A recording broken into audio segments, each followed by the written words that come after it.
नमस्कार दोस्तों, आज आप लोगों को बायोलॉजी कक्षा 12 के एक नए लेसन मानव स्वास्थ्य एवं रोग में आप लोगों को कैंसर के बारे में बताया जाएगा। ठीक है। कैंसर एक ऐसा रोग है बच्चों जिसके द्वारा प्रति वर्ष लाखों लोगों की मृत्यु होती है। ठीक है। अब ये कैंसर होता कैसे है मानव शरीर में, तो इसके बारे में आज हम लोग आप लोगों के बीच क्या करेंगे, चर्चा करेंगे। ठीक है।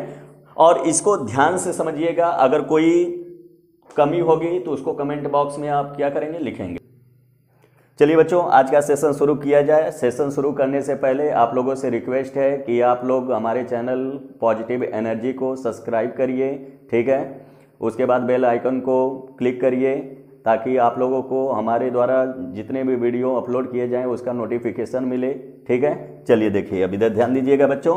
कैंसर, पहली बात की जाएगी कैंसर किसे कहते हैं। तो आप लोग जान लीजिए, नॉर्मल हम लोगों के बॉडी में जो बच्चों कोशिका विभाजन होता है वो एक निश्चित समय के लिए होता है, लेकिन जब कैंसर किसी को होता है तो कैंसर के जो फैक्टर हमारे बॉडी में जाते हैं तो उनके जाने के बाद हमारे बॉडी में क्या होता है बच्चों, अनियमित कोशिका विभाजन होने लगता है, जिसकी वजह से ट्यूमर का निर्माण होता है और वो ट्यूमर कैंसर कहलाता है। ठीक है। अब ध्यान दीजिएगा, कैंसर होता कैसे है और ट्यूमर का निर्माण कैसे होता है, तो इसके बारे में आप लोगों को आज बताया जाएगा। नॉर्मली हम लोगों के बॉडी में सेल होते हैं बच्चों। ठीक है। और ये सेल में ये आपका क्या होता है, ह्यूमन सेल या मानव कोशिका होती है। ठीक है, मानव कोशिका। और इसमें म्यूटेशन होता है। क्या होता है बच्चों, म्यूटेशन का हिंदी आप जान लीजिए क्या होता है, उत्परिवर्तन। क्या होता है बच्चों, उत्परिवर्तन। अब उत्परिवर्तन किसी भी तरीके से हो सकता है। ठीक है। उत्परिवर्तन किसी भी तरीके से हो सकता है, या तो फिजिकल उत्परिवर्तन हो सकता है, या इसको हम भौतिक उत्परिवर्तन बोलते हैं, या रसायन उत्परिवर्तन, या बायोलॉजिकल यानी जैविक उत्परिवर्तन हो सकता है। किसी भी माध्यम से जब हमारे बॉडी में उत्परिवर्तन होता है तो क्या बनता है बच्चों, कैंसर सेल। क्या बनता है, कैंसर सेल का क्या होता है, निर्माण। ठीक है। ये क्या कहलाएगा, कैंसर सेल। आया समझ में कि नहीं आया?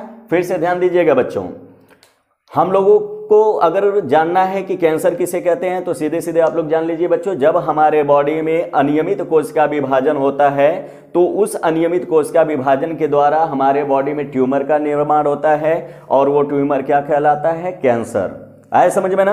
अब कैंसर कैसे होता है यानी ट्यूमर कैसे होता है, तो आप लोग जान लीजिए, हम लोगों के बॉडी में क्या होता है, सेल्स होते हैं यानी कोशिका होती हैं, और कोशिका में किसी भी प्रकार से उत्परिवर्तन हो सकता है, चाहे वो फिजिकल हो, चाहे केमिकल हो, या फिर बायोलॉजिकल हो। ठीक है।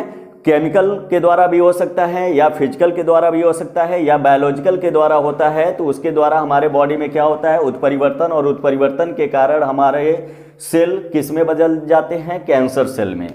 किस में बदल जाते हैं, कैंसर सेल में बदल जाते हैं, यानी कैंसर कोशिका में क्या हो जाते हैं बच्चों, बदल जाते हैं। कैंसर कोशिका में बदल जाते हैं। ठीक है। अब कैसे हमारे बॉडी में ट्यूमर बनता है, ये तो चीज आप लोगों को क्लियर हो गया। ठीक है। फिर से एक बार बता दे रहे हैं बच्चों, हम लोगों के बॉडी में क्या होते हैं, सेल्स होते हैं जिनको हम क्या बोलते हैं, कोशिका। ठीक है। और इसमें किसी भी प्रकार से उत्परिवर्तन हो सकता है, या तो भौतिक उत्परिवर्तन होगा, या फिर रासायनिक उत्परिवर्तन होगा, या फिर जैविक उत्परिवर्तन होगा, जिसके कारण हमारी कोशिका किस सेल में बदल जाती है, कैंसर सेल यानी कैंसर कोशिका में बदल जाती है। आया समझ में ना? अब इसके बाद आप लोग ध्यान दीजिएगा बच्चों, ट्यूमर का निर्माण कैसे होता है। ठीक है। तो आप लोग ध्यान दीजिए, जैसे मान लीजिए ये आपका क्या है, सेल। ठीक है। या फिर इसको हम इस तरह से भी बता सकते हैं। ठीक है। अब इसमें क्या होता है, नॉर्मली हम लोगों का जो सेल होता है बच्चों, एक निश्चित समय तक इसमें क्या होता है, कोशिका विभाजन। ठीक है। निश्चित समय तक क्या होता है, कोशिका विभाजन। और जब एक कोशिका दूसरे कोशिका से जुड़ती है तो उसके बाद कोशिका विभाजन क्या होता है, रुक जाता है। किस तरह के शरीर में, नॉर्मल व्यक्ति के शरीर में जिसमें कैंसर नहीं होता है। फिर से ध्यान दीजिएगा, जब एक सेल दूसरे सेल से कोशिका विभाजन के दौरान अटैच हो जाता है तो उसके बाद कोशिका विभाजन वही का वही क्या हो जाता है, रुक जाता है। लेकिन कैंसर सेल में ऐसा नहीं होता है। ठीक है, तो कैंसर सेल में क्या होता है तो आप लोग जान लीजिए, जब इसमें कोशिका विभाजन होता है, ठीक है, तो एक कोशिका जब दूसरे कोशिका से अटैच होती है तो वहां पर कोशिका विभाजन रुकता नहीं है, वो होते रहता है। और जब होता है तो होते होते इसमें इतना अधिक कोशिका विभाजन हो जाता है कि इसमें ट्यूमर का बनना क्या हो जाता है, शुरू हो जाता है। और ट्यूमर यानी कोशिका विभाजन होता है और होने के बाद एक उभार उत्पन्न हो जाता है, उसी को हम क्या नाम देते हैं, ट्यूमर। क्या नाम देते हैं बच्चों, ट्यूमर। फिर से ध्यान दीजिएगा, इसको हिंदी में भी आप लोग लिखते जाइए बच्चों, क्योंकि कुछ लोग हिंदी मीडियम से होंगे तो उनको समझने में कोई दिक्कत नहीं होगा। ट्यूमर, ठीक है, समझ में आया कि नहीं आया? फिर से देख लो बच्चों, नॉर्मली हम लोगों के बॉडी के शरीर में क्या होता है, एक निश्चित समय तक कोशिका विभाजन होता है और उसके बाद कोशिका विभाजन क्या हो जाती है बच्चों, रुक जाती है। लेकिन कैंसर कोशिका में ऐसा नहीं होता है। अगर बॉडी में कैंसर होता है तो कैंसर में जब एक कोशिका दूसरे कोशिका से अटैच हो जाती है या जुड़ जाती है तो वहां पर कोशिका विभाजन रुकता नहीं है, वो अनिश्चित समय तक होते रहता है, जिसकी वजह से उनमें एक उभार उत्पन्न हो जाता है और उस उभार को हम क्या नाम देते हैं, ट्यूमर। आया समझ में ना?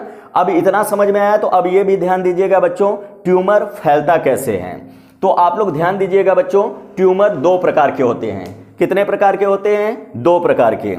अब इसको आप लोग नोट कर लीजिए, ठीक है, उसके बाद हम इसको नेक्स्ट बता रहे हैं।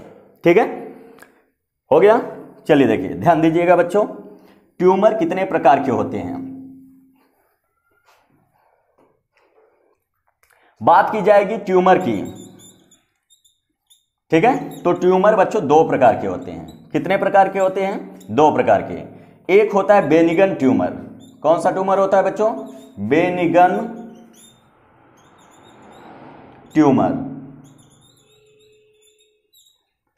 और दूसरा होता है मैलिग्नेंट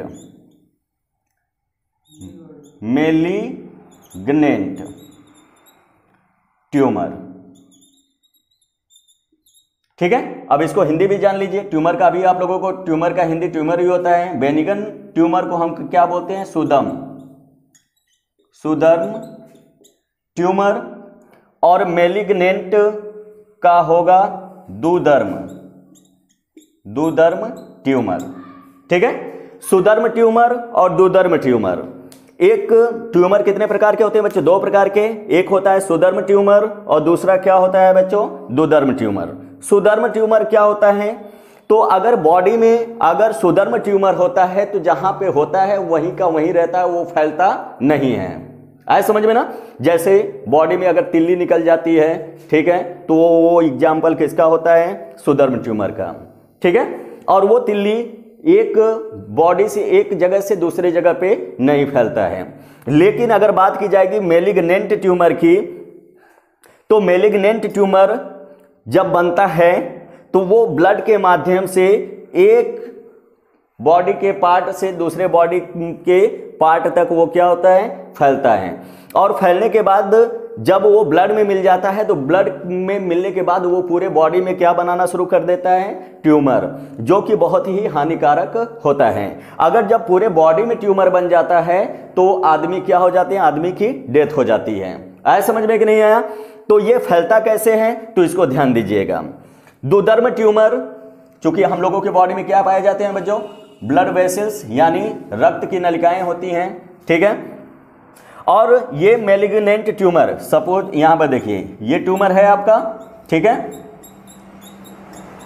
अब ये ट्यूमर क्या होंगे, टूटेंगे तो ये कहां पे मिल जाएंगे, ब्लड में। ठीक है, और जब ये ब्लड में मिल जाते हैं तो ये ब्लड के द्वारा जहां जहां पे जाते हैं तहां तहां पर ये क्या बनाना शुरू कर देते हैं, ट्यूमर। जैसे ये ब्लड के माध्यम से गया तो यहां पर क्या बनाएगा, ट्यूमर। और ये ट्यूमर जहां जहां पे जाते हैं वहां वहां पर ये क्या बनाते हैं, ट्यूमर। आया समझ में कि नहीं आया? तो फिर से एक बार ध्यान दीजिएगा बच्चों, ट्यूमर कितने प्रकार के होते हैं? 2 प्रकार के। एक होता है बेनिगन ट्यूमर जिसको हम हिंदी में बोलते हैं सुधर्म ट्यूमर, और एक होता है मैलिग्नेंट ट्यूमर जिसको हम क्या बोलते हैं? दुधर्म ट्यूमर। सुधर्म ट्यूमर में क्या होता है, अगर बॉडी के किसी भी पार्ट में अगर ट्यूमर बनता है तो वो बॉडी के अन्य भागों में नहीं फैलता है। लेकिन अगर बात की जाएगी मैलिग्नेंट ट्यूमर की, तो ये जब बॉडी के किसी भी पार्ट में बनता है तो वो ब्लड के माध्यम से, वो ट्यूमर टूट टूट करके ब्लड के माध्यम से जहां जहां जाता है वहां वहां क्या बनाना शुरू कर देता है? ट्यूमर। आया समझ में कि नहीं आया? अब ध्यान दीजिएगा बच्चों, ट्यूमर समझ में आ गया ना आप लोगों को? चलिए अब नेक्स्ट देखिए। अब यहां पर आप लोगों को बताया जाएगा बच्चों कि कैसे ट्यूमर काज करता है, या एक तरह से कह सकते हैं कि कैसे ये बॉडी में कैंसर फैलाता है। ठीक है, तो जैसे मान लीजिए ये आपका क्या है? ब्लड वेसल्स, अभी आप लोगों को बताया गया। ठीक है, ब्लड में ट्यूमर गया टूट करके, तो वो बनाता क्या है? ट्यूमर। ये देखो फिगर बनाए हैं, इसी में आप लोग देख लीजिएगा, ट्यूमर आपका बना। ठीक है, और चूंकि जब कैंसर होता है तो जितने भी ट्यूमर बनते हैं उसको किसकी आवश्यकता होती है? एनर्जी की। चूंकि आप लोग भोजन करते हैं तो भोजन के द्वारा हमारे शरीर में क्या बनता है बच्चों? ऊर्जा। चूंकि भोजन का डाइजेशन होता है या भोजन का पाचन होता है तो उससे हमको ऊर्जा मिलती है। और जब कैंसर के ट्यूमर हमारे बॉडी में होते हैं, ठीक है, जैसे ये नॉर्मली सेल है, इसमें आपका क्या बना? ट्यूमर। ठीक है ना, और ट्यूमर जब बनता है तो ये ट्यूमर क्या करता है? एनर्जी को ग्रहण करता है, और एनर्जी हमको कहाँ से मिलती है? भोजन से। जिसकी वजह से जब ये एनर्जी ग्रहण कर लेते हैं तो जो नॉर्मल सेल होते हैं हमारे बॉडी में, उनको जब एनर्जी नहीं मिलती है तो वो एनर्जी की कमी के कारण उनकी क्या हो जाती है? मृत्यु। क्या हो जाती है बच्चों? मृत्यु हो जाती है। यानी हमारे बॉडी में जो नॉर्मल सेल होते हैं, जो सामान्य कोशिकाएं होती हैं, जब उनको एनर्जी यानी ऊर्जा नहीं मिलती है, और वो सारी ऊर्जाएं कौन ग्रहण करता है? ट्यूमर। और ट्यूमर जब ऊर्जा को ग्रहण करता है तो ये बॉडी में तेजी से क्या करता है बच्चों? वृद्धि करता है। जिसकी वजह से नॉर्मल सेल जो होते हैं, जो सामान्य कोशिकाएं होती हैं जिनमें कैंसर का फैक्टर नहीं पाया जाता है, तो वो एनर्जी न मिलने के कारण उस नॉर्मल सेल की धीरे धीरे क्या हो जाती है? मृत्यु हो जाती है, और धीरे धीरे नॉर्मल सेल की संख्या घटने लगती है और ट्यूमर की संख्या बढ़ने लगती है। आया समझ में कि नहीं आया? इसमें कोई कंफ्यूजन नहीं ना बच्चों? चूंकि फिर से आप लोगों को बता दे रहे हैं कि जब हमारे बॉडी में ट्यूमर बनता है तो वो ब्लड के माध्यम से बॉडी के अन्य भागों में जाना शुरू कर देता है, और जहाँ जहाँ पे जाता है वहाँ वहाँ पर क्या बनाना शुरू कर देता है? ट्यूमर। और जब ट्यूमर बनता है तो उनमें अनियमित कोशिका विभाजन होता है, और जब अनियमित कोशिका विभाजन होता है तो उसको विभाजित होने के लिए किसकी आवश्यकता होती है? ऊर्जा की। और जो भी भोजन मनुष्य करते हैं तो उस भोजन का पाचन होता है, तो वो उससे ऊर्जा निकलती है, और उस ऊर्जा का प्रयोग कौन करते हैं? हमारे बॉडी के ट्यूमर। और ट्यूमर ऊर्जा को ग्रहण करके तेजी से अनियमित कोशिका विभाजन करके बॉडी के अन्य जगहों पर ट्यूमर बनाते हैं, जिसकी वजह से सामान्य कोशिका को ऊर्जा नहीं मिल पाती है, तो वो धीरे धीरे क्या हो जाते हैं बच्चों? मर जाते हैं। आया समझ में कि नहीं आया? अब इसके बाद ध्यान दीजिएगा कि कैंसर कितने प्रकार के होते हैं। ठीक है ना, या एक तरह से कह सकते हैं कैंसर कितने टाइप के होते हैं या कितने प्रकार के होते हैं। ये सभी लोगों को समझ में आ गया बच्चों ना? अब चलिए देखिए नेक्स्ट, कैंसर के प्रकार। कैंसर के प्रकार। ठीक है, तो कैंसर कई प्रकार के होते हैं, जिसमें पहला आपका आएगा कार्सिनोमा। क्या आएगा बच्चों? कार्सिनोमा।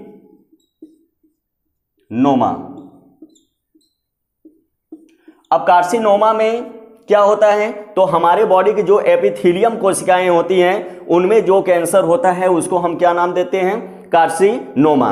और कार्सिनोमा जो कैंसर होते हैं हमारे बॉडी में लगभग 85% जो कैंसर होते हैं वो किसके अंतर्गत आते हैं? कार्सिनोमा के अंतर्गत। ठीक है, और ये कार्सिनोमा में कैंसर बनते कहाँ पे हैं? तो एपिथेलियम कोशिकाओं में कैंसर बनना ही क्या कहलाता है? कार्सिनोमा।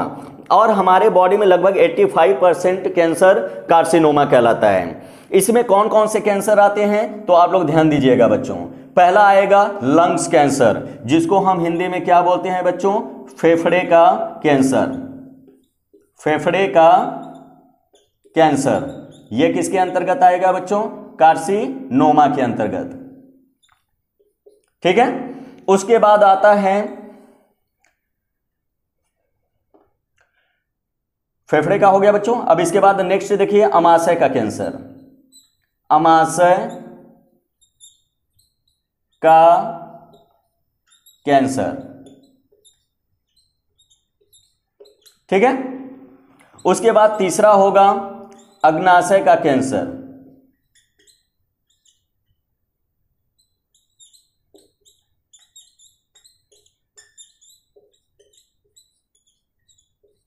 ठीक है, उसके बाद आएगा मुख का कैंसर। मुख का कैंसर, ठीक है। अब ये जितने भी कैंसर होते हैं ये किसके अंतर्गत आते हैं बच्चों, कार्सिनोमा के अंतर्गत। फिर से ध्यान दीजिएगा, फेफड़े का कैंसर, जैसे कुछ लोग होते हैं सिगरेट, ठीक है, गांजा, इन सभी का प्रयोग करते हैं तो उसको अंदर प्रवेश करते हैं, यानी उनके जो गैसें होती हैं उनको अंदर प्रवेश करते हैं तो वो फेफड़े में जाती है और फेफड़े में क्या उत्पन्न करती है, सड़न, जिसकी वजह से कौन सा कैंसर होता है बच्चों, फेफड़े का कैंसर। उसके बाद अमाशय का कैंसर, अग्नाशय का कैंसर और मुख का कैंसर, ये सभी कैंसर किसके अंतर्गत आते हैं बच्चों, कार्सिनोमा के अंतर्गत।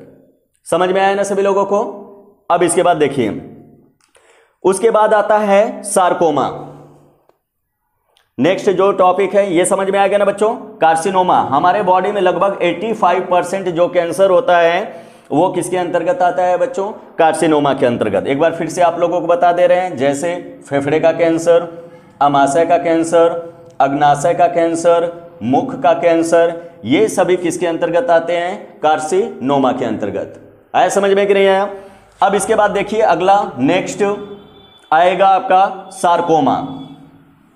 क्या आएगा बच्चों, सार्कोमा। अब सार्कोमा में कौन सा कैंसर आता है, सार्कोमा,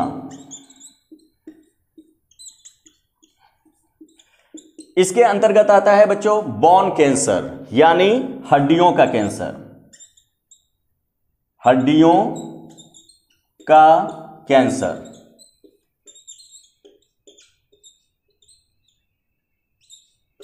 ठीक है। हड्डियों का जो कैंसर होता है वो किसके अंतर्गत आता है, सार्कोमा के अंतर्गत, ठीक है ना। उसके बाद आता है बच्चों ल्यूकेमिया। क्या आता है, ल्यूकेमिया।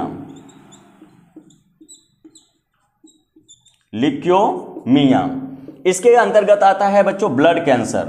ब्लड कैंसर को हम हिंदी में क्या बोलेंगे, रुधिर कैंसर। रुधिर कैंसर। आया समझ में कि नहीं आया। तो बच्चों कितने टाइप के होते हैं, और एक और होता है उसको हम क्या बोलते हैं बच्चों, लिम्फोमा। लिम्फोमा, इसके अंतर्गत कौन सा कैंसर आता है, तो लसिका कैंसर। लसिका कैंसर। आया समझ में बच्चों। तो अभी तक हमने कितना प्रकार बताया, कैंसर के कितने प्रकार होते हैं, 4 होते हैं। इससे पहले आप लोगों को बताया गया कार्सिनोमा, और कार्सिनोमा में बॉडी में 85% कैंसर होते हैं वो किसके अंतर्गत आते हैं, कार्सिनोमा के अंतर्गत, जिसके अंतर्गत आप लोगों को बताया गया फेफड़े का कैंसर, ठीक है, अमाशय का कैंसर, अग्नाशय का कैंसर, ठीक है, और उसके बाद आप लोगों को बताया गया मुख का कैंसर। ये सभी कैंसर किसके अंतर्गत आते हैं, कार्सिनोमा के अंतर्गत। उसके बाद सार्कोमा। सार्कोमा में क्या होता है, बोन कैंसर, जिसको हम क्या बोलते हैं, हड्डियों का कैंसर, ठीक है, हिंदी में हड्डियों का कैंसर बोलते हैं। और ल्यूकेमिया में आपका आता है ब्लड कैंसर, जिसको हिंदी में हम क्या बोलते हैं, रुधिर कैंसर। और लिम्फोमा में कौन सा कैंसर आता है, लसिका का कैंसर। ये सभी क्या होते हैं, कैंसर के प्रकार होते हैं। आया समझ में कि नहीं आया। अब इसके बाद बात की जाएगी कि कैंसर कितने टाइप से होता है, ठीक है। तो कैंसर के कारण आप लोग हेडिंग डाल लीजिएगा बच्चों, या फिर इससे पहले एक और बता दे रहे हैं आप लोगों को, ठीक है।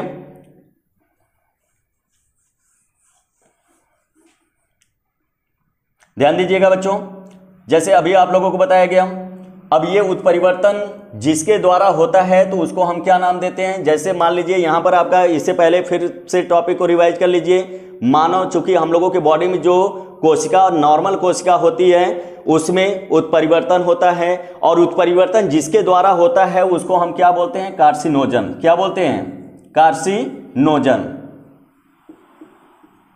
कार्सिनोजन।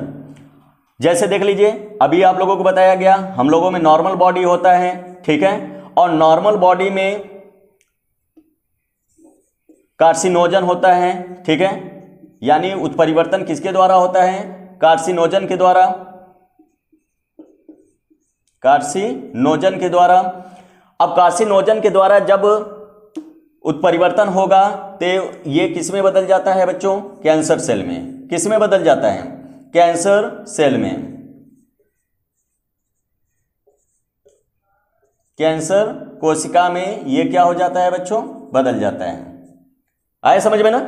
अब ये कार्सिनोजन होता क्या है, तो कार्सिनोजन 3 टाइप के होते हैं। एक भौतिक कार्सिनोजन होता है, एक रासायनिक कार्सिनोजन होता है, एक जैविक कार्सिनोजन होता है। भौतिक कार्सिनोजन में क्या आएगा बच्चों, आयनिक और अनआयनिक किरणें आएंगी। अब ये आयनिक और अनआयनिक क्या होता है, तो इसको अभी हम बताएंगे। उसके बाद आता है रासायनिक कार्सिनोजन, और रासायनिक कार्सिनोजन में केमिकल आते हैं, फॉर एग्जांपल जैसे तंबाकू, सिगरेट, ठीक है ना। उसके बाद धूलकण या मोटर बाइक के जो धुएं होते हैं वे सभी किसके अंतर्गत आते हैं, केमिकल कार्सिनोजन के अंतर्गत आते हैं। आया समझ में ना। उसके बाद आता है जैविक कार्सिनोजन, तो उसमें क्या आता है बच्चों, वायरस, ठीक है। अब जैसे होता क्या है कि कुछ लोग स्मोकिंग करते हैं तो उनको कैंसर होता है, और कुछ लोग स्मोकिंग नहीं करते हैं या धूम्रपान नहीं करते हैं तो उनको भी कैंसर हो जाता है। तो ये किसके द्वारा होता है, तो ये जैविक कार्सिनोजन के द्वारा होता है, यानी वायरस के द्वारा होता है, ठीक है। तो आप लोग स्मोकिंग, या जो स्मोकिंग नहीं करते हैं या जो करते हैं वो छोड़ देंगे, चलो ठीक है, लेकिन वायरस से कितना आप लोग बचेंगे। इसलिए बच्चों स्मोकिंग को तो छोड़ सकते हैं, छोड़ना भी चाहिए, क्योंकि स्मोकिंग हम लोगों के लिए क्या होती है बच्चों, हानिकारक होती है। सिगरेट हम लोगों के लिए हानिकारक होता है, इसको छोड़ देंगे तो मुख के कैंसर से या अन्य कैंसर से बच जाएंगे, लेकिन वायरस से आप नहीं बच सकते हैं, ठीक है ना। तो ये कुछ लोगों का लक खराब होता है जिसकी वजह से वायरस से कैंसर होता है, ठीक है ना। तो ये किसके अंतर्गत आता है बच्चों, जैविक कार्सिनोजन के अंतर्गत आता है, ठीक है, जिसमें आपका क्या आता है, कौन सा वायरस आता है, पेपिलोमा वायरस। और पेपिलोमा वायरस के द्वारा हमारे बॉडी में कौन सा कैंसर होता है, तो आप लोग जान लीजिए ग्रीवा कैंसर होता है। कौन सा कैंसर होता है बच्चों, ग्रीवा कैंसर। चलिए इसको हम नेक्स्ट में बताएंगे, पहले ध्यान दीजिएगा कार्सिनोजन कितने प्रकार के होते हैं, ठीक है। समझ में आ रहा है ना बच्चों, तो इसको हम मिटा रहे हैं। तो ध्यान दीजिएगा, कार्सिनोजन 3 प्रकार के होते हैं बच्चों। कितने प्रकार के होते हैं, 3 प्रकार के। आया समझ में कि नहीं आया। तो इसमें पहला जो कार्सिनोजन होगा वो क्या होगा, भौतिक कार्सिनोजन।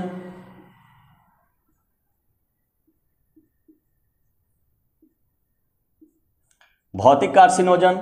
दूसरा आपका होगा बच्चों रासायनिक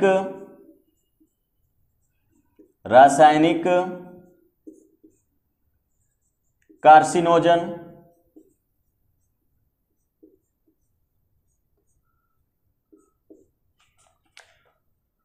उसके बाद आता है जैविक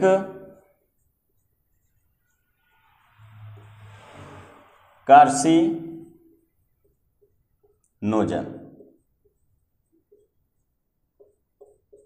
ठीक है। भौतिक कार्सिनोजन में ये 2 टाइप के होते हैं बच्चों, एक आयनिक कार्सिनोजन होता है, एक आयनिक होता है, और दूसरा क्या होता है, अनआयनिक।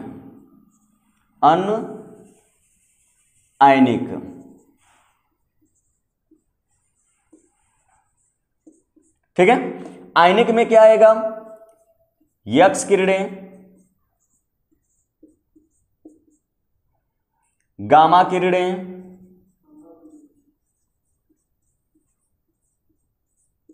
ठीक है, और उसके बाद आएगा अल्फा, बीटा, ठीक है, ये सभी किरणें किसके अंतर्गत आती हैं? आयनिक कार्सिनोजन के अंतर्गत आती हैं। अनआयनिक में आपका क्या होगा? यूवी रे या यूवी किरण। आप लोग इसके बारे में पढ़े होंगे बच्चों, जिसको हम क्या बोलते हैं? अल्ट्रावायलेट रेडिएशन या पराबैंगनी किरण। ये किसके अंतर्गत आता है? अनआयनिक के अंतर्गत। तो ये सभी किसके अंतर्गत आएंगे बच्चों? भौतिक कार्सिनोजन के अंतर्गत, ठीक है ना। क्योंकि आप लोग जानते हैं कि एक्स किरणों के द्वारा भी हमारे बॉडी में कैंसर हो जाता है, गामा किरणों के द्वारा भी हमारे बॉडी में कैंसर होता है, और पराबैंगनिक विकिरण के द्वारा भी हमारे बॉडी में क्या होता है? कैंसर। रासायनिक कार्सिनोजन में आपका क्या आएगा? तंबाकू। जैसे तंबाकू में सभी प्रकार के तंबाकू, ठीक है, जैसे मुंह में चबाते हैं, ठीक है, या मुख में दबाते हैं, तो ये सभी आपके किसके अंतर्गत आएंगे? रासायनिक कार्सिनोजन के अंतर्गत। और जैविक कार्सिनोजन में आपका क्या आएगा? वायरस। क्या आएगा बच्चों? वायरस। और इसमें एक वायरस होता है जिसका नाम क्या है? पेपिलोमा। पेपिलोमा, पेपिलोमा वायरस, ठीक है, ध्यान दीजिएगा बच्चों, इधर लिख रहे हैं पेपिलोमा, पेपिलोमा वायरस। इसके द्वारा हमारे बॉडी में कौन सा कैंसर होता है बच्चों? तो ध्यान दीजिएगा, ग्रीवा कैंसर। कौन सा कैंसर होता है? ग्रीवा कैंसर। आया समझ में कि नहीं आया इसमें? ठीक है ना बच्चों। तो ध्यान दीजिएगा, एक बार फिर से बता दे रहे हैं, कार्सिनोजन कितने प्रकार के होते हैं बच्चों? कार्सिनोजन 3 प्रकार के होते हैं। एक होता है भौतिक कार्सिनोजन, दूसरा क्या होता है? रासायनिक कार्सिनोजन, और तीसरा क्या होता है? जैविक कार्सिनोजन। भौतिक कार्सिनोजन 2 टाइप के होते हैं, एक आयनिक कार्सिनोजन होता है और दूसरा क्या होता है? अनआयनिक कार्सिनोजन, ठीक है। अब इसके बाद आयनिक कार्सिनोजन में कौन कौन से आते हैं? तो एक्स किरणें, गामा किरणें, ये सभी किसके अंतर्गत आते हैं? आयनिक कार्सिनोजन के अंतर्गत। और अनआयनिक कार्सिनोजन में कौन कौन से आते हैं? तो यूवी किरणें, या इसको हम क्या बोलते हैं? पराबैंगनी किरण। आया समझ में कि नहीं आया? अब रासायनिक कार्सिनोजन में आपका आएगा तंबाकू, ठीक है, और जैविक कार्सिनोजन में आपका क्या आएगा बच्चों? वायरस। आया समझ में कि नहीं आया? और केमिकल में आपका धूल भी आ सकता है, धुआं भी आ सकता है, ठीक है ना। चिमनी के जो धुएं निकलते हैं वो भी केमिकल के अंतर्गत आएंगे। उसके बाद मोटर बाइक के जो धुएं निकलते हैं वो भी किसके अंतर्गत आते हैं? केमिकल के अंतर्गत आते हैं, यानी रासायनिक कार्सिनोजन के अंतर्गत आते हैं। और जैविक कार्सिनोजन में आपका क्या आता है बच्चों? वायरस। और वायरस में कौन सा वायरस? Papilloma virus. और इसके द्वारा हमारे बॉडी में कौन सा कैंसर होता है? ग्रीवा कैंसर। ग्रीवा मतलब गर्दन का कैंसर होता है। इतना समझ में आ गया ना बच्चों आप लोगों को? चलिए अब इसके बाद देखिए नेक्स्ट। अब यहां पर थोड़ा सा बात होगा पेपिलोमा वायरस का, ठीक है ना। तो आप लोग ध्यान दीजिएगा बच्चों,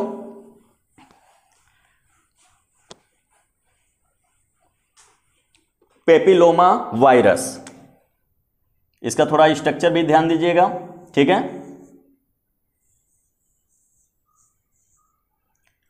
पेपिलोमा वायरस होता है तो आप लोग जान लीजिए वायरस का जेनेटिक मटेरियल क्या होता है? डबल स्टैंडर्ड होता है। और इसमें वायरस के ऑन्कोजीन पाए जाते हैं, वायरस ऑन्कोजीन, ठीक है। क्या पाए जाते हैं बच्चों? वायरस के ऑन्कोजीन पाए जाते हैं, वायरस ऑन्कोजीन,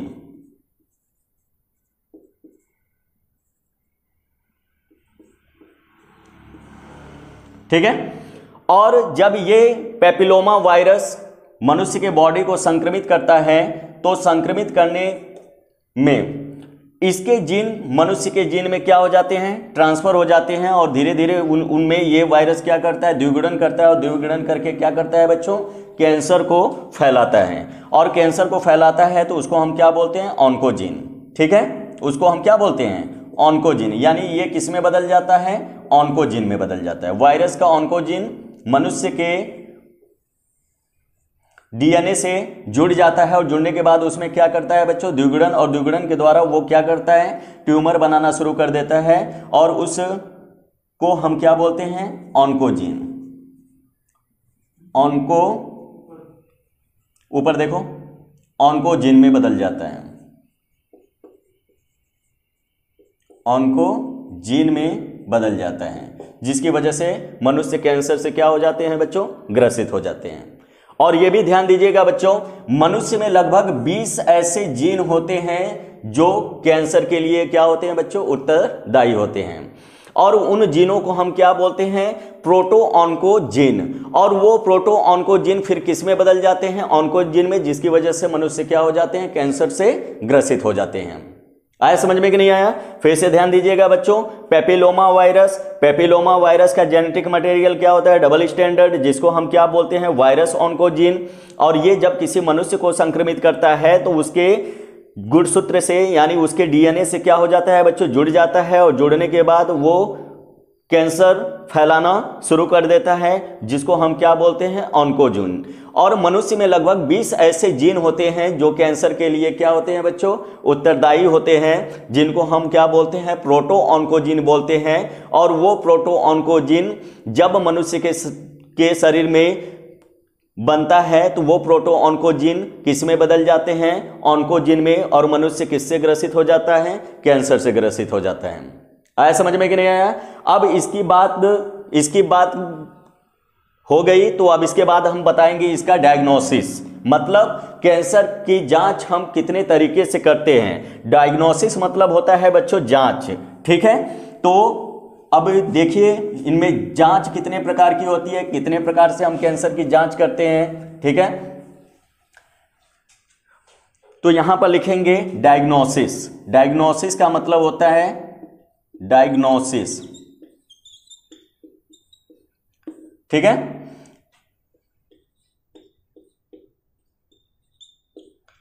अब देखिए डायग्नोसिस में पहले क्या होता है, ईसीजी। क्या होता है बच्चों, ईसीजी। ईसीजी का फुल फॉर्म आप लोगों को नहीं मालूम है तो नोट कर लीजिएगा, इलेक्ट्रोकार्डियोग्राफ। इलेक्ट्रोकार्डियोग्राफ,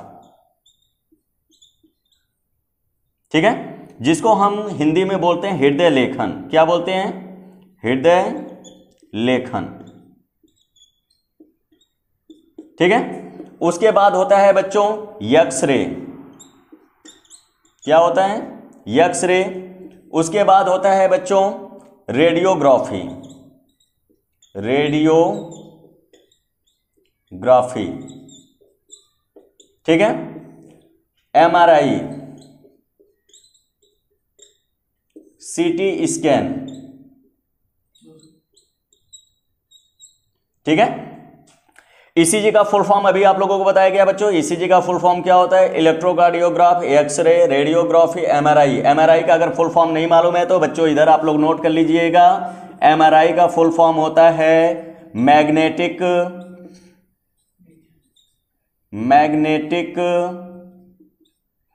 रेजोनेंस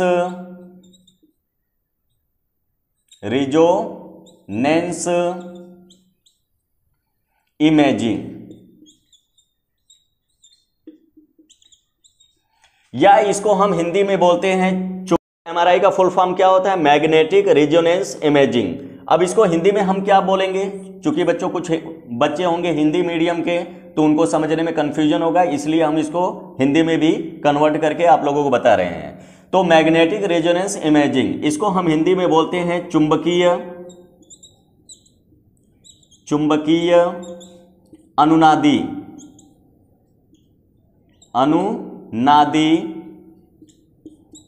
संरचना, ठीक है। ये होता है एमआरआई का फुल फॉर्म, ठीक है। फिर से ध्यान दीजिएगा बच्चों, एमआरआई का फुल फॉर्म क्या होता है, मैग्नेटिक रेजोनेंस इमेजिंग, या इसको हम हिंदी में क्या बोलते हैं, चुंबकीय अनुनादी संरचना, ये भी होता है। अब इसके बाद ध्यान दीजिएगा बच्चों सीटी स्कैन। अब सीटी स्कैन का अगर आप लोगों को फुल फॉर्म पूछा जाएगा, इसको नोट कर लीजिए बच्चों, तो इसको हम मिटाएं, जगह की बहुत कमी है, ठीक है। तो ध्यान दीजिएगा बच्चों, सीटी स्कैन, अगर सीटी स्कैन का फुल फॉर्म नहीं मालूम है तो इसको भी आप लोग नोट कर लेंगे, सीटी स्कैन। इसको हम बोलते हैं कंप्यूटेड टोमोग्राफी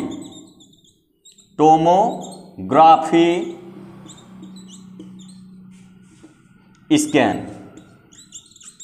अब इसका हिंदी भी यही होगा बच्चों, कंप्यूटेड टोमोग्राफी स्कैन। ठीक है, अब ध्यान दीजिएगा सीटी स्कैन। सीटी स्कैन में क्या होता है बच्चों, यक्स किरणें होती हैं। कौन सी किरणें होती हैं सीटी स्कैन में? अगर बात की जाएगी कौन सा किरण होता है, तो इसमें कौन सी किरण होती है बच्चों, यक्स रे। और ये बॉडी का क्या बनाती है, 3D इमेज, 3D इमेज बनाती है। आया समझ में कि नहीं आया? उसके बाद रेडियोग्राफी में भी क्या होती है, यक्स किरणें होती हैं, लेकिन ये कौन सी इमेज बनाती है, 2D इमेज। ठीक है, और उसके बाद मेन क्या होता है, बायोप्सी। क्या होता है बच्चों, बायोप्सी।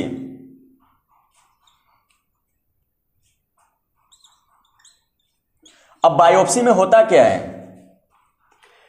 अगर बॉडी में ट्यूमर होता है तो सबसे पहले क्या किया जाता है बच्चों, ट्यूमर को काट करके माइक्रोस्कोप के द्वारा उसका अध्ययन किया जाता है, जिसको हम क्या नाम देते हैं, बायोप्सी। फिर से ध्यान दीजिएगा, बायोप्सी किसे कहेंगे, तो पहली जो जांच होती है, अगर बॉडी में किसी को ट्यूमर होता है तो सबसे पहले डॉक्टर क्या करते हैं, ट्यूमर को काटते हैं और ट्यूमर को काट करके उसको माइक्रोस्कोप पर रख कर उसका अध्ययन करते हैं, जो किसके अंतर्गत आता है, बायोप्सी के अंतर्गत। आया समझ में ना? इसी से रिलेटेड होता है हिस्टोलॉजिकल स्टडी।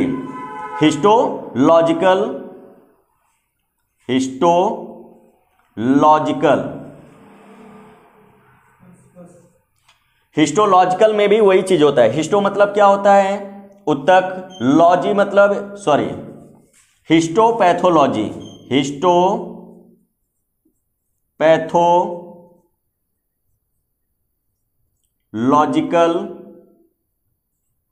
स्टडी। हिस्टो मतलब क्या होगा बच्चों, उत्तक, पैथोजन मतलब क्या होता है, रोगाणु, लॉजिकल या लॉजी मतलब क्या होता है, स्टडी। ये भी किसके अंतर्गत आता है, बायोप्सी के अंतर्गत आता है। अगर बॉडी के अंदर अगर ट्यूमर बनता है तो उस उत्तक को काट करके हम उसका अध्ययन करते हैं, यानी उस उत्तक के द्वारा हम रोगाणुओं का जो अध्ययन करते हैं उसी को हम क्या बोलते हैं, हिस्टोपैथोलॉजी। हिस्टो मतलब क्या होगा, उत्तक, पैथोजन मतलब क्या होगा, रोगाणु, लॉजी मतलब क्या होता है बच्चों, स्टडी करना यानी अध्ययन करना। तो उसी को हम क्या नाम देते हैं, हिस्टोपैथोलॉजी। ये भी किससे के अंतर्गत आता है, बायोप्सी के अंतर्गत। फिर से ध्यान दीजिएगा बच्चों, आप क्या पढ़ रहे हैं, डायग्नोसिस। डायग्नोसिस मतलब होता है जांच करना, क्योंकि जब किसी को कैंसर होता है तो उसका डायग्नोसिस कितने तरीके से किया जाता है, तो उसमें सबसे पहले ईसीजी होगा, सबसे पहले तो बायोप्सी होता है। बायोप्सी में क्या होता है, जो भी बॉडी में, चाहे अगर मुख में अगर ट्यूमर बनता है या बॉडी के अन्य पार्ट में अगर ट्यूमर बनता है, तो उस ट्यूमर को काट करके माइक्रोस्कोप के द्वारा हम क्या करते हैं, अध्ययन करते हैं। और अध्ययन करते हैं तो उसको हम क्या बोलते हैं, बायोप्सी। उसके बाद आपका क्या होगा, ईसीजी होगा। ईसीजी का फुल फॉर्म अभी आप लोगों को बताया गया, इलेक्ट्रोकार्डियोग्राफ, जिसको हिंदी में बोलते हैं हृदय लेखन। उसके बाद होता है एक्सरे और रेडियोग्राफी होता है। रेडियोग्राफी में कौन सी इमेज बनती है, 2D इमेज बनती है, यानी 2 डायमेंशनल इमेज बनती है। उसके बाद एमआरआई होता है। एमआरआई में क्या होता है बच्चों, चुंबकीय तरंगे होती हैं जो बॉडी का क्या करती हैं, एक्सरे करती हैं। सीटी स्कैन में भी एक्सरे होता है जो क्या बनाता है, 3D इमेज बनाता है। ये सभी क्या होते हैं बच्चों, डायग्नोसिस किसके, कैंसर के। आया समझ में कि नहीं आया? आप लोगों को सीटी स्कैन का फुल फॉर्म बताया गया, क्या होता है बच्चों, कंप्यूटेड टोमोग्राफी स्कैन, ठीक है ना। एमआरआई का फुल फॉर्म बताया गया, मैग्नेटिक रेजोनेंस इमेजिंग, ठीक है ना। उसके बाद रेडियोग्राफी में क्या होता है, उसमें भी एक्सरे होती है, लेकिन वो कौन सा इमेज बनाती है, 2D इमेज बनाती है ट्यूमर का। सीटी स्कैन में भी एक्स किरणें होती हैं और ये ट्यूमर का क्या बनाती हैं, 3D इमेज बनाती हैं, ठीक है ना। और इस सीटी स्कैन में होता क्या है, तो इसमें जो भी कैंसर के पेशेंट होते हैं वो खाटनुमा होता है, इस तरह से बच्चों होता है, और ऊपर से इस तरह से होता है स्कैनिंग मशीन, उसको अंदर भेजा जाता है और उसमें से एक्स किरणें आती हैं और वो पूरे बॉडी का या मुख का या फेफड़े का या बॉडी का क्या करती हैं, स्कैन करती हैं, ठीक है ना। तो ये सभी क्या होते हैं बच्चों, डायग्नोसिस यानी जांच। फिर से ध्यान दीजिएगा बच्चों, डायग्नोसिस में सबसे पहले क्या होता है, बायोप्सी। बायोप्सी में क्या होता है, ट्यूमर होता है, ट्यूमर को काट करके उसको माइक्रोस्कोप के द्वारा उसका अध्ययन किया जाता है, तो उसको हम क्या बोलते हैं, बायोप्सी, ठीक है। उसके बाद एक्सरे होता है या रेडियोग्राफी, सीटी स्कैन, एमआरआई, ये सभी क्या होते हैं बच्चों, कैंसर की डायग्नोसिस होती है, यानी इन विधियों के द्वारा हम क्या करते हैं, कैंसर का डायग्नोसिस यानी जांच करते हैं। आया समझ में ना। अब इसके बाद आएगा ट्रीटमेंट, यानी कैंसर का ट्रीटमेंट कैसे किया जाता है। ये लास्ट टॉपिक है बच्चों, इसको भी ध्यान से आप लोग समझिएगा, ठीक है। एक चीज और भी बच्चों, चूंकि वीडियो अगर लंबा जाता है तो उसको ध्यान से देखेंगे तभी आगे की चीजें आप लोगों को समझ में आएंगी, ठीक है ना। तो इस चीज का आप लोग विशेष ध्यान दीजिएगा, ठीक है। तो अब इसके बाद लास्ट जो टॉपिक है ट्रीटमेंट। और एक चीज और बच्चों ध्यान दीजिएगा, चूंकि टॉपिक लंबी होती है तो इसलिए लंबी होती है ताकि आप लोगों को सारी चीजें समझ में आए। हम वीडियो शॉर्ट भी बना सकते हैं, लेकिन अधूरा ज्ञान हम नहीं देना चाहते हैं। जो भी ज्ञान आपको देना चाहते हैं पूरी तरह से देंगे, ताकि आने वाले समय में आप लोगों को कोई कंफ्यूजन न हो। आया समझ में कि नहीं आया। तो चलिए अब इसके बाद लास्ट टॉपिक है आपका क्या, ट्रीटमेंट। ट्रीटमेंट मतलब क्या होगा, कैंसर की रोकथाम हम कैसे करते हैं। तो आप लोग हेडिंग डाल लीजिएगा रोकथाम, ठीक है। तो कैंसर का ट्रीटमेंट कितने तरीके से होता है तो आप लोग जान लीजिए बच्चों। तो पहला आपका क्या होता है, सर्जरी। क्या होता है बच्चों, पहला जो ट्रीटमेंट होता है उसको हम क्या बोलते हैं, सर्जरी। और दूसरा क्या होता है बच्चों, कीमोथेरेपी। क्या होता है, कीमोथेरेपी।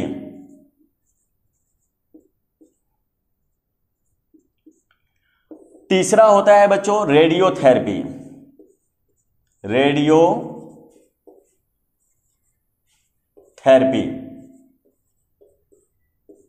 ठीक है। और चौथा जो ट्रीटमेंट होता है इम्यूनोथेरेपी।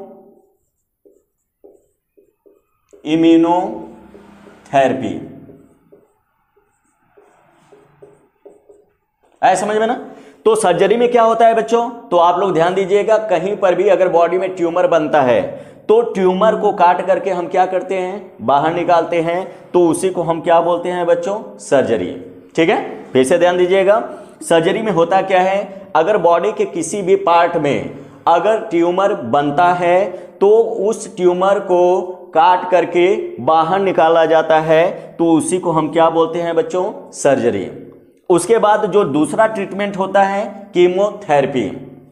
और ध्यान दीजिएगा बच्चों, कीमोथेरेपी में क्या किया जाता है, केमिकल यानी मेडिसिन को दिया जाता है, ठीक है। और मेडिसिन के द्वारा जो इलाज होता है वो किसके अंतर्गत आता है, कीमोथेरेपी के अंतर्गत। और इसमें बच्चों ये कीमोथेरेपी बहुत दर्दनाक होती है, इतना आप लोग ध्यान दीजिएगा।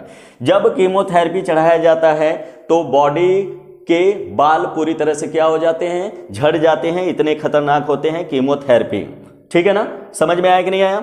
अब उसके बाद आता है रेडियोथेरेपी। मान लीजिए अगर सर्जरी में कुछ ट्यूमर बच जाते हैं तो उसमें घातक रेडियो एक्टिव किरणों को भेजा जाता है, और जितने भी ट्यूमर होते हैं उस रेडियो एक्टिव किरणों के द्वारा ट्यूमर पूरी तरह से खत्म होते हैं। तो वो उसको हम क्या नाम देंगे बच्चों, रेडियोथेरेपी। और लास्ट जो थेरेपी होता है उसको हम क्या बोलते हैं, इम्यूनोथेरेपी। और इसमें क्या किया जाता है, इम्यून पावर को यानी रोग प्रतिरोधक क्षमता को क्या किया जाता है, बढ़ाया जाता है। तो इम्यूनोथेरेपी में हम क्या देते हैं, अल्फा इंटरफेरॉन, अल्फा इंटरफेरॉन। आया समझ में कि नहीं है बच्चों। एक बार फिर से आप लोग ध्यान दीजिएगा, कैंसर का ट्रीटमेंट कितने तरीके से होता है बच्चों, तो आप लोग ध्यान दीजिएगा 4 तरीके से होता है। पहला आपका क्या होता है, सर्जरी होता है। दूसरा कीमोथेरेपी, और तीसरा होता है रेडियोथेरेपी, और चौथा होता है इम्यूनोथेरेपी। सर्जरी में क्या होता है, बॉडी में अगर कहीं पर भी कोई ट्यूमर होता है तो उस ट्यूमर को काट करके हम क्या करते हैं, बाहर निकालते हैं। तो उसको हम क्या बोलते हैं, सर्जरी। उसके बाद दूसरा ट्रीटमेंट आता है कीमोथेरेपी, और कीमोथेरेपी में मेडिसिन आपके बॉडी में ट्रांसफ़र किया जाता है, ठीक है। और उसके बाद रेडियोथेरेपी आता है। रेडियोथेरेपी में क्या होता है, अगर बॉडी में कहीं पर भी अगर सर्जरी होती है तो उसके बाद उनमें अगर कुछ ट्यूमर बच जाते हैं तो उनको रेडियो एक्टिव या घातक रेडियो एक्टिव किरणों के द्वारा उस ट्यूमर को क्या किया जाता है बच्चों, नष्ट किया जाता है, जिसको हम क्या बोलते हैं, रेडियोथेरेपी। इम्यूनोथेरेपी में क्या होता है, आपके बॉडी में इम्यूनिटी बढ़ाने के लिए अल्फा इंटरफेरॉन का क्या किया जाता है बच्चों, प्रयोग किया जाता है, जिसको हम क्या नाम देते हैं, इम्यूनोथेरेपी। तो रोकथाम इतने तरीकों से किया जाता है। अब ध्यान दीजिएगा बच्चों, अगर वीडियो में कोई भी त्रुटि होगा तो इसको कमेंट बॉक्स में आप लोग लिखिएगा ताकि मैं उसमें सुधार करूं। ठीक है, अगर आपको वीडियो पसंद आई हो तो आप सब्सक्राइब कर दीजिए, ठीक है, लाइक कर दीजिए, शेयर कर दीजिए और बेल आइकन को क्लिक करिए ताकि आने वाले वीडियो का आपको नोटिफिकेशन बराबर मिलता रहे। धन्यवाद।